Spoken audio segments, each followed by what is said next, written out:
Hey guys, it's Pat from Pat's Brewery, and today we're going to be looking at our fermentation station.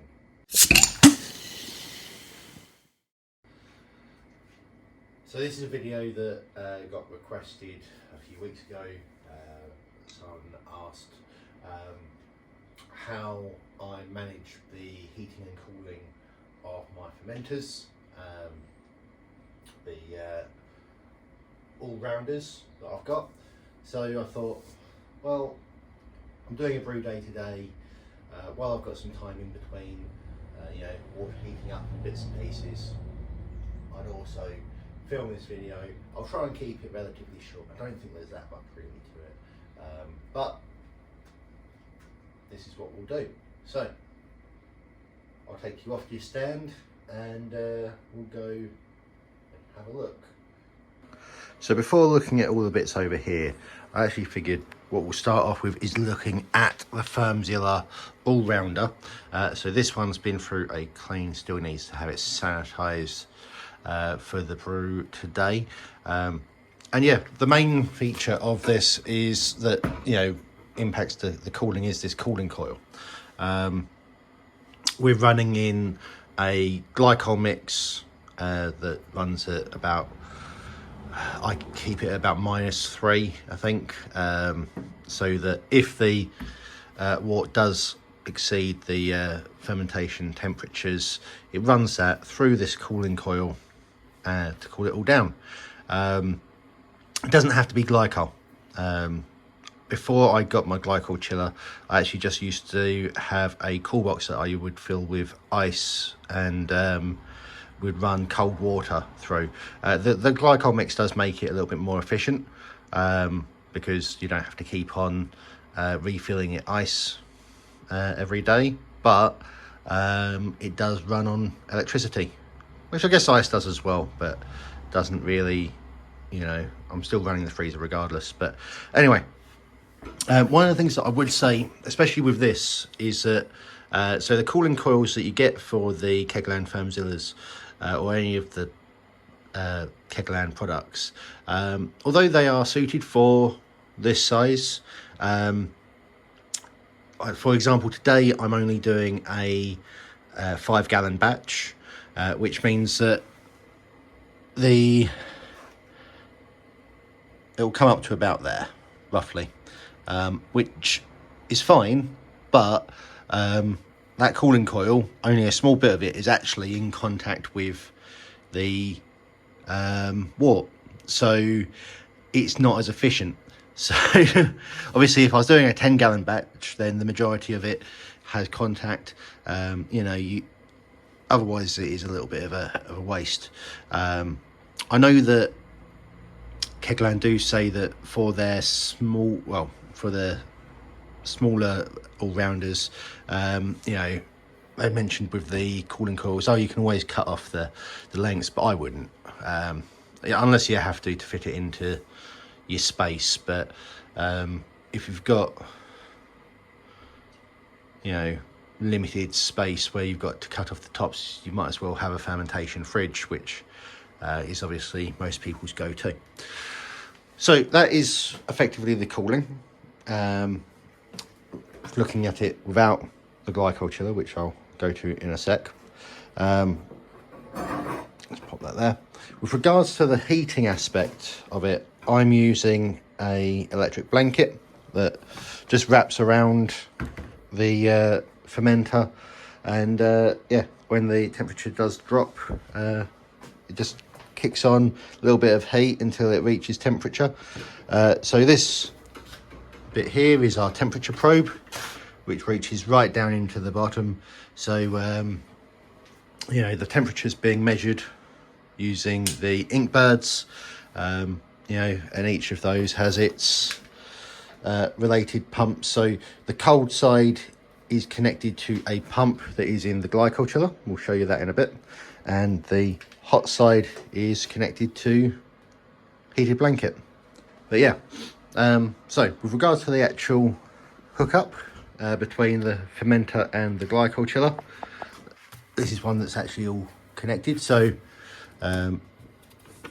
in the UK I couldn't find the parts that I think it was Brian from Electric Brewery was displaying, where you could basically have it's kind of like a quick disconnect for hose for beer line, but what I've got instead is effectively 2 John Guest fittings, which when I want to disconnect them so that I don't lose any of the glycol mix, I turn them both to off and then just pop it off. Then I can move this as I need to, and then when it comes to reconnecting, it's just a push fit back on. It's all done. Then you open it up. I think, yeah, that way round. And is it same with this one? Yep. Same with that one. Alright, so that would all be open. So if we turn this on and it needed cooling, the pump would run to get that cool. So let's go over to the actual glycol chiller. We'll be turning this on in a little bit. Obviously I don't run it when I'm not brewing or not fermenting. So here's the glycol chiller. This is the 1/5 edition SS Brewtech Dark Glycol chiller.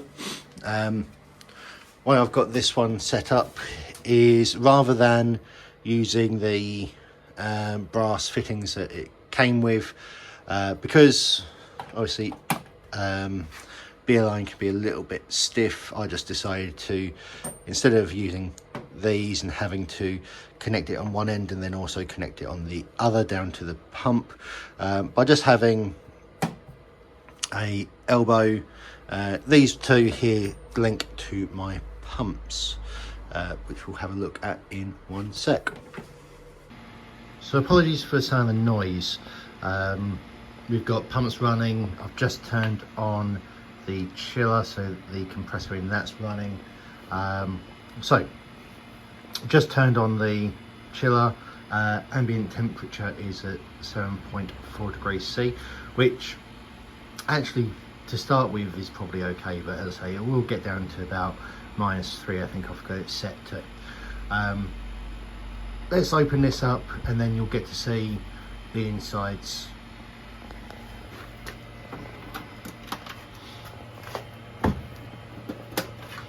Top needs a little bit of a wipe over. Maybe I'll do that in a bit. So as we open this up, you can see we've got some pipes, and the ones at the front are return pipes, and the ones at the back, you can see there, go to a couple of pumps. So those pumps are the Anvil pumps. You could use different pumps, obviously. The reason why I chose those was I picked a couple first of all, and I was getting the litres per minute wrong, and yeah, I just kept on screwing up. So I ended up spending probably more money than I needed to getting those pumps, but I think you need something like 2,000 litres an hour or 3,000 litres an hour, or something like that.